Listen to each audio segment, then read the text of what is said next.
эшек ферма. Bir ay murda sizlerden bir namız sezginizdерди bir ойготконго аракет кылдым. Өкмөттүнчө. Мен кайталанбай эле коеюн, түшүнбөдүңөр окшойт. Бул маселени 9 айдан бери көтөрүп келатам. Жабабыз деп сөз берген сиз, бардыгы берген, жабылган жок. Анан мен тактаганга аракет кылдым. Эмне себептен? Ушундай деп. Баягында bir ay мурда Жумаканов калыс мына жерде мыйзамдуу болбойт деп айткан. Тактап чыксам, көрсө Жумаканов калыс ушул бизнестин башында ошол турат экен. Мен мына тийиштүү бүт документтерди алдым. Фри полициядан дагы алдым.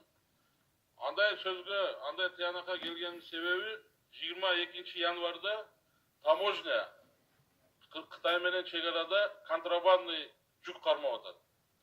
Контрабанданы ошо машиналарды ачканда 27 000 андатра терisi чыгып атат. 1570 эшектин терisi чыгып атат. Документтерди көтөрсөк, ошол мамлекеттик ветеринардык кызматынын актысына таянсак, досмотрдун актына. Ал жерде биз ачтык көрдүк, 16 000 гана андатрдын терisi бар экен деп документ акт түзүп атышат.